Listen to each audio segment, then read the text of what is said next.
Good morning, grade 9 students, and welcome to each and everyone para sa aton nga lesson sa sini nga semana. And I hope everyone are still eager to learn. But before anything else, may I request everyone to please close your eyes for our prayer. Heavenly Father, thank you for the gift of life you have given to each and everyone. Thank you for all the blessings, for all the guidance nga imo ginhatag. Thank you for always staying as the center of our life. And thank you also, Lord God, sa tanan manimo nga pag-guide sa amon. Thank you sa wisdom nga ginhatag nimo sa pag-learn sa mga bata, kag sa teachers ang lesson para ma-deliver man, kag mapa-intindi sa bata. Kag kabay pa, Lord God, nga matapos na ang COVID-19 pandemic, and we ask forgiveness for all our sins kag sa sins pa nga amon makomit. Lord Jesus Christ, we surrender everything to you and we offer everything to you. This we ask in Jesus' name we pray. Amen.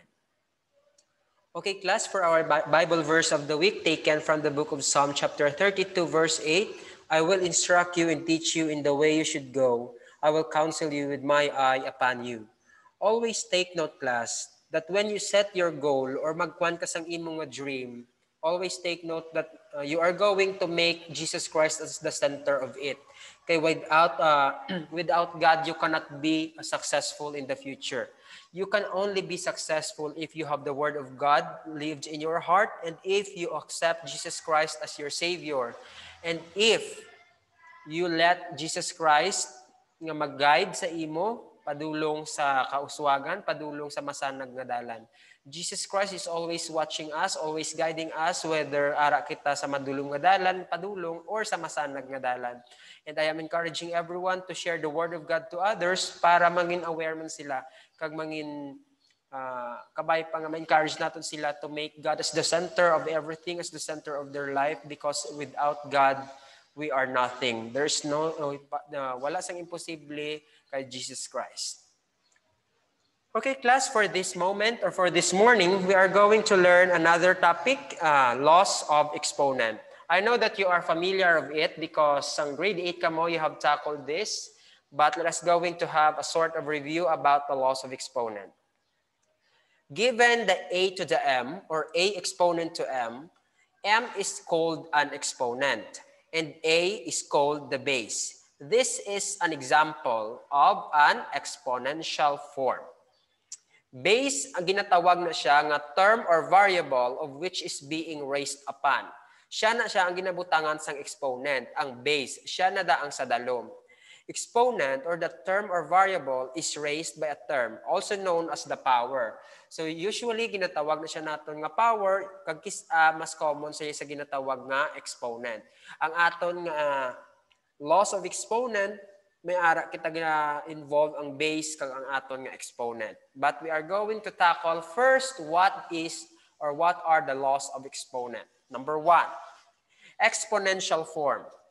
The exponent of a power indicates how many times the base multiply itself. Buot silingon, guys, magsiling kita exponent of power. Ang power na da or ang exponent, naga-indicate na siya or nagahambal na siya kung kapila ka beses ang base naton ginamultiply sa iya man kaugalingon. Example, x to the n. Magsiling ka naman niya class n, wala na siya value kung diin kita kutob. Buot silingon, infinite kita mag-multiply sang x. Example lang na siya, class. Examples, 5 cube or 5 raised to the power of 3. Magsiling kita, class, exponent niya is 3. Katatlo ka beses i-multiply ang base naton nga 5. In short, 5 times 5 times 5 or 5 cube. Another example, 3 squared. Both silingon, kaduha naton i-multiply si 3. 3 times 3 is equal to 9. In short, 3 squared is equal to 9. Another, negative 3 squared. In short, class, ka-multiply man gapon naton kaduwa, negative 3 times negative 3 is positive 9. In short, negative 3 squared is 9. Ano naman niya, class, kung wala parenthesis? Unlike sa atong previous example, we have parenthesis raised to the power of 2. Kung wala gani, guys, parenthesis, ato niya nga himuon, i-multiply naton kaduha ka beses si 3 and i-copy lang kung ano ang iya nga sign. So 3 times 3 is equal to 9. Just copy the negative sign. Negative 3 squared is equal to negative 9. In short, 3 squared is 9.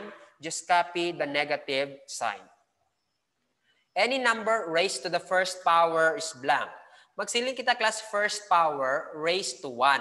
So any number, example, 3 raised to 1 is equal to 3. 87 raised to 1 is 87.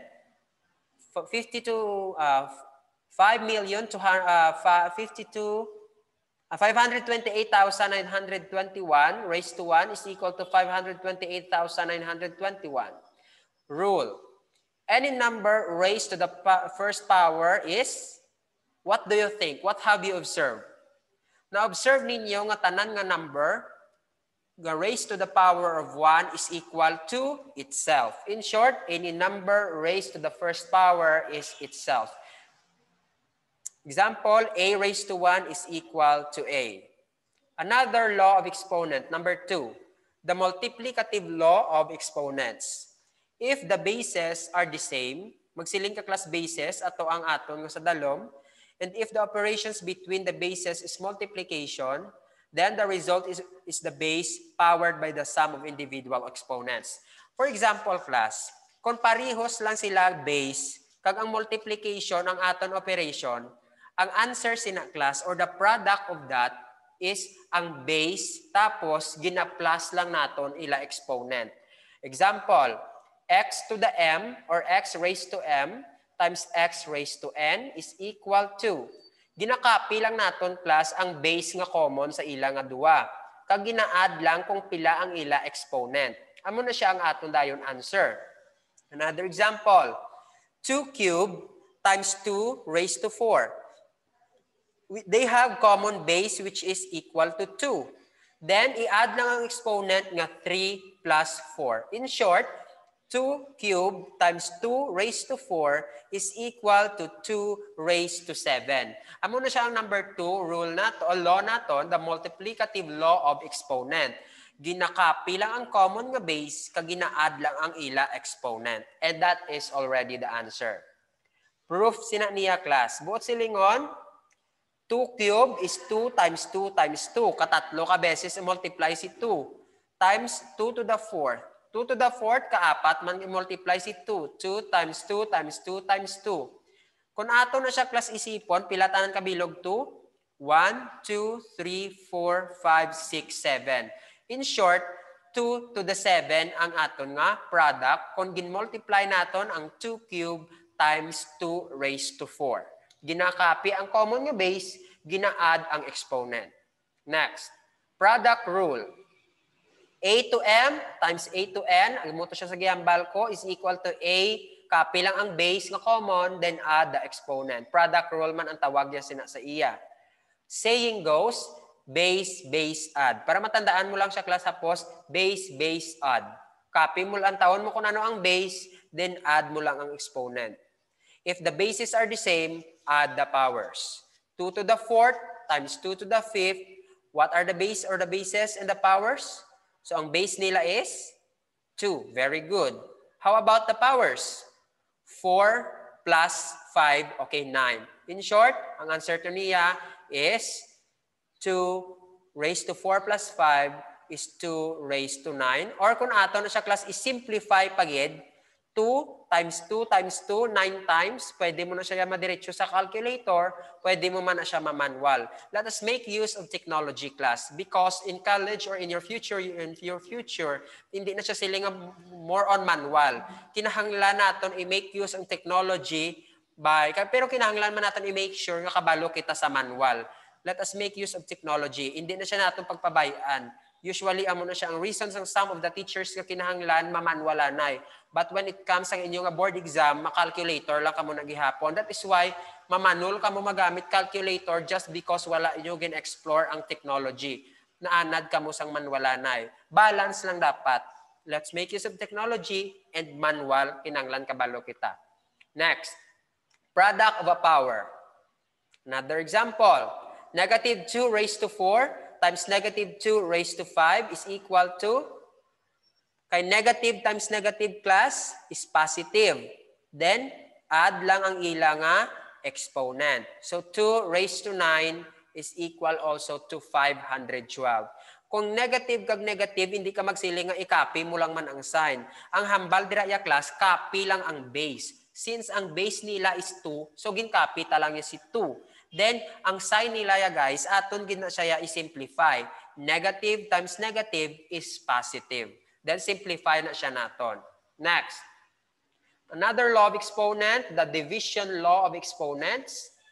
If the bases are the same, and if the operations between the bases is division, then the result is the base powered by the difference of individual exponent. Sa ini naman ya guys, ginaang bases kuno naton kung pareho, and if the operations between the bases is division, kung gina-divide naton, amo lang man gyapon guys. Opposite lang na siya sang aton multiplicative law or the product rule. Ang answer sina is still ang base, pero gina-minus lang naton ang exponent. Para mas maintindihan, aring example. X to the m divided by x to the n, pwede siya ma-represent naton sa amon nga form. In short, copy lang ang base naton nga common, then subtract ang aton nga exponents. Example, 5 to the 4th divided by 5 cubed is also equal to 5/4 divided by 5 cubed sa ini nga representation. Copy ang common nga base, which is 5. Then subtract the exponent, 4 minus 3. So 4 minus 3 is 1. 5 raised to 1. Another rule to ligad. Any number raised to the first power is equal to itself. Therefore, 5 raised to 1 is also equal to 5. Proof ya sina guys. 5 to the 4th, buot silingon ka, 4 mo i-multiply si 5. So 5 times 5 times 5 times 5. Si 5 cube, katatlo ka beses. 5 times 5 times 5. Cancel naton. Ang tatlo ka 5, ang nabilin is 5. Quotient power property man ang other tawag sina sa iya. The quotient power property.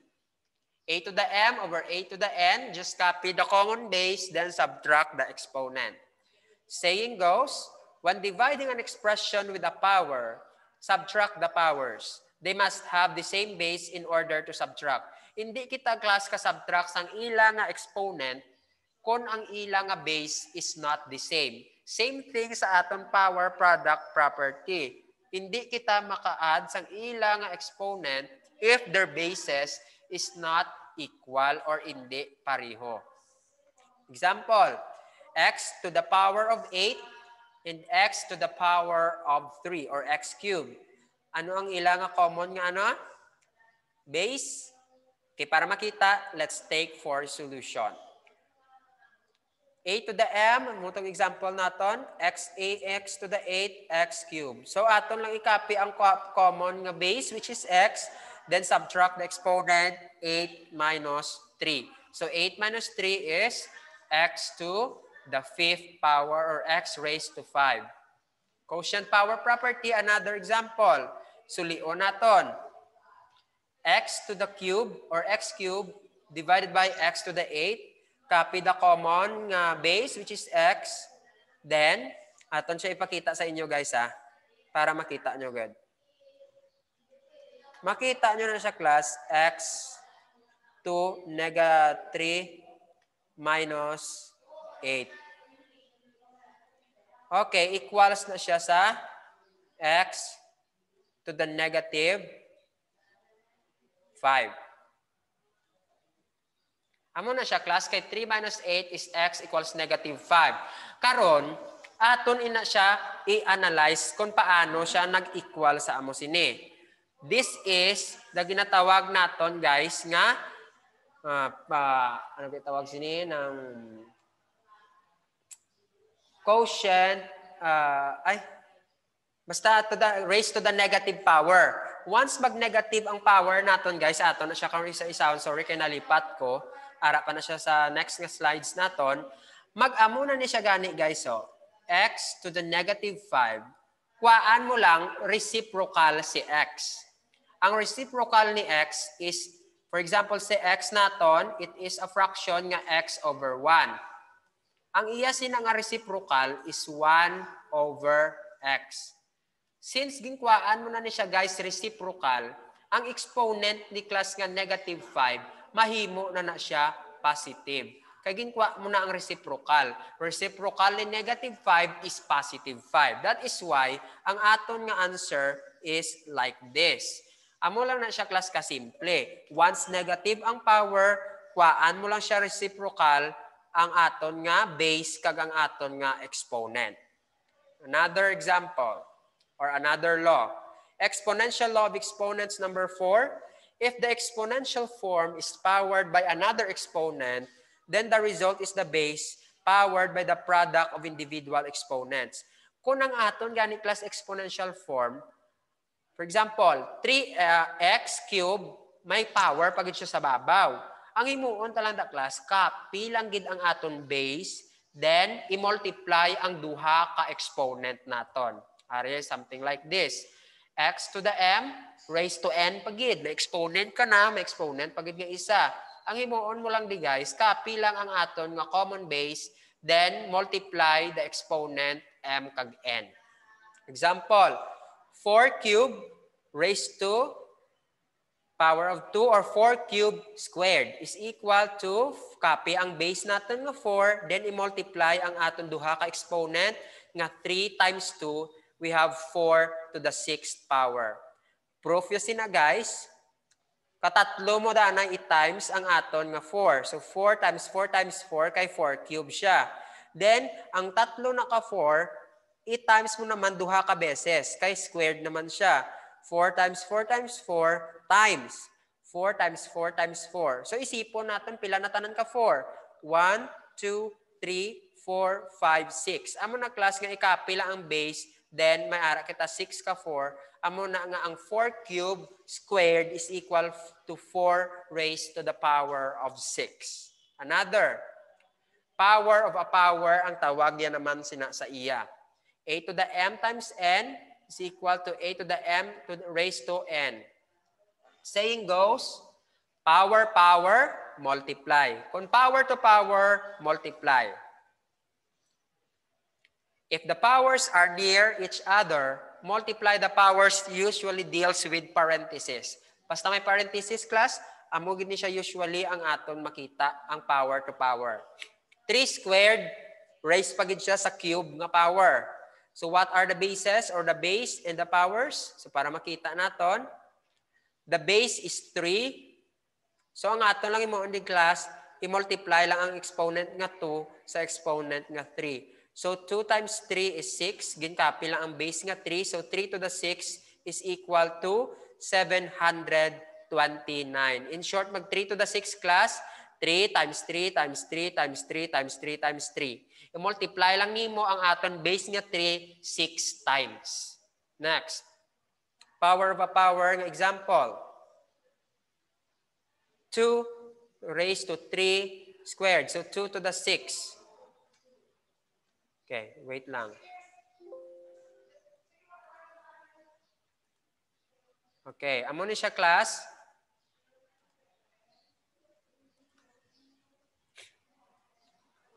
2 to the 6th power is 64. 2 times 2 times 2 times 2 times 2 times 2. So 2 to the 6th power is 64. Another law of exponent number 5 is the product law of exponent. If the product of the bases is powered by the same exponent, then the result is a multiplication of individual factors of the product, each powered by the given exponent. Para mas maintindihan, ipakita naton.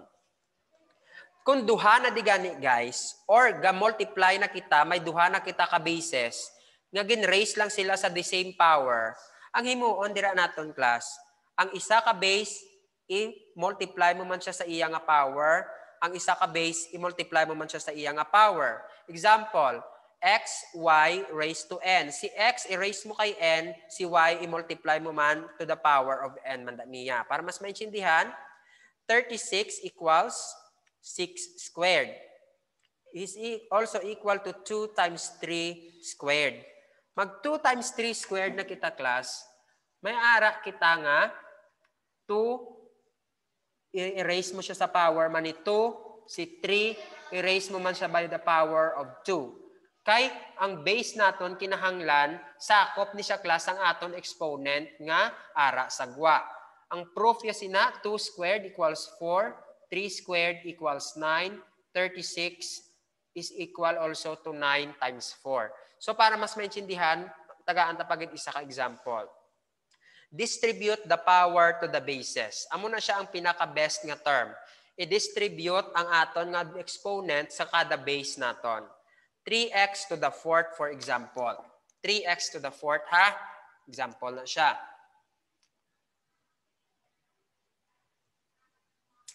I-distribute naton ang aton nga exponent sa aton kada base. So 3 to the fourth naton, 3x to the fourth is equal to 3 to the fourth times x to the fourth. Gin-distribute naton. So 3 to the fourth is 3 times 3 times 3 times 3. So may ara kita 81. Tapos copy lang. X to the fourth power is x to the fourth. So 81 times x to the fourth is 81x to the fourth. So may ara pagid na kita another example karon dira. So makadto naman ta anay sa ika-6 ang quotient law of exponents. If the quotient of the bases is powered by the same exponent, then the result is both numerator and denominator, each powered by the given exponent. So ano ko nung hamba class? If ang quotient sang base is powered by the same exponent, then ang result is both numerator and denominator. Para mas maintindihan, aton hatagan example. Okay, class, para maintindihan, pakita ta sa inyo. The same opposite lang ni siya class ang aton nga product law of exponent nga to kagina. X over y raised to n sila nga duha. I-distribute lang man na siya gyapon naton class ang aton nga exponent sa aton base nga sa numerator kag sa base nga ara sa denominator. Example, 2 over 7 raised to 3. So 2 cube is over 7 cube. Then simplify mo lang na siya class, amo na tayo ng answer. Negative law of exponents. If the base is powered by the negative exponent, amo na siya class ang ginahamba ko kagina sa inyo.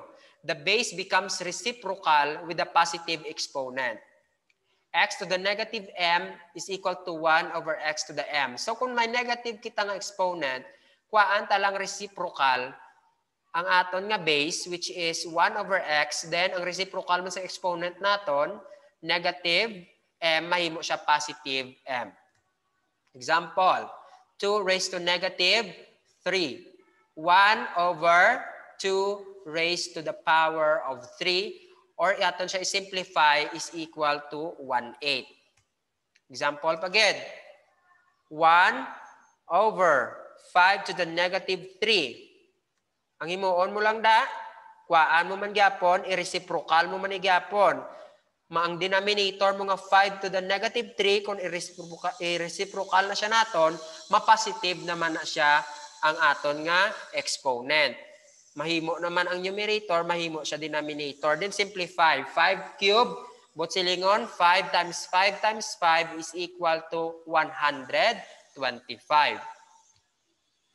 Negative power, a raised to the negative n, or 1 over a raised to n.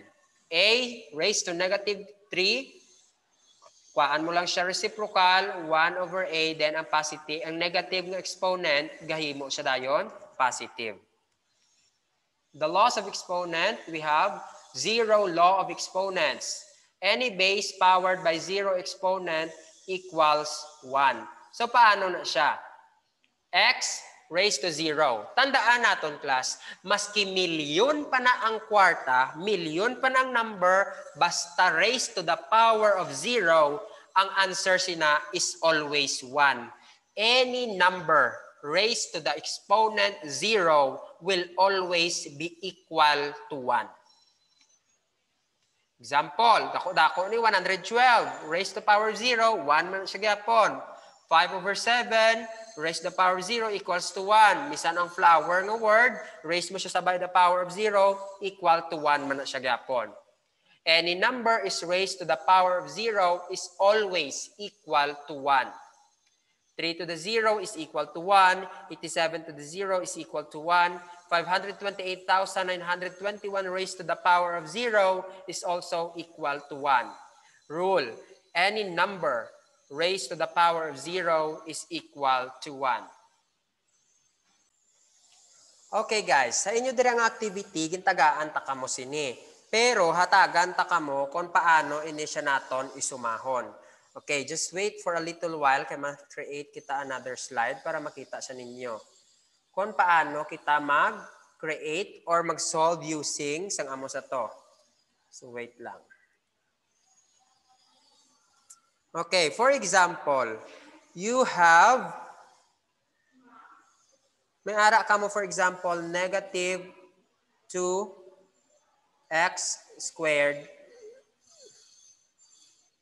For example, amo na class, times by 3x to the cube. Ano na siya class ang aton nga himuon? Aton lang ina siya i-distribute gihapon. I-distribute lang na siya niya gihapon naton. For example, negative 2 times 3. Negative 2 times 3 is equal to negative 6.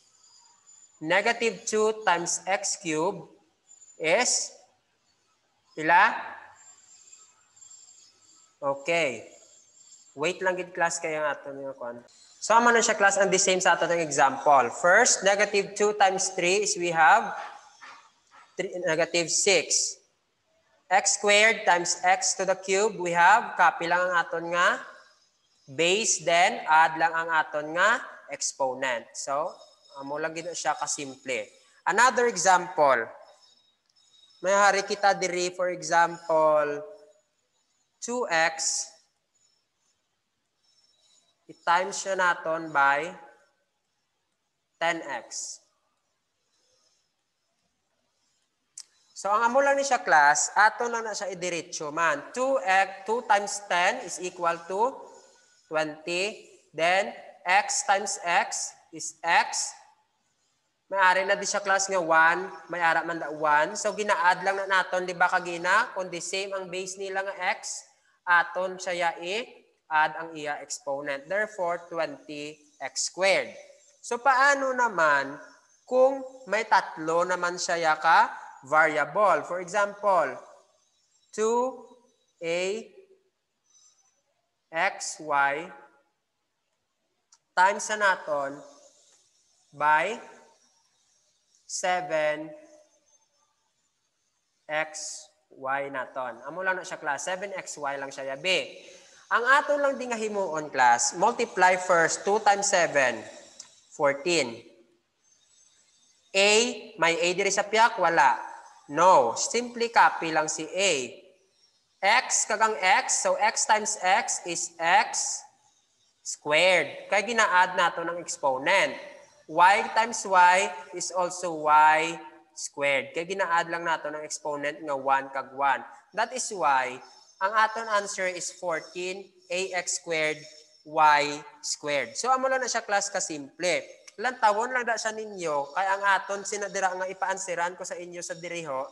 The same thing lang na siya. Pag may ara ka mo dira sa page 133, ang 1 to 5 lang sang 5.1 exercises C nga pangitaon ninyo ang quotient.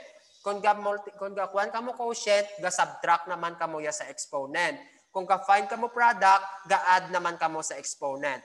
So I hope na intindihan ninyo ang aton klase sa sining adlaw, and if you have any questions or clarifications, feel free lang nga mag-message sa akon kay makanda kita video call para maka one-on-one kita nga tudloanay. So God bless everyone and see you sa aton continuation sa aton klase.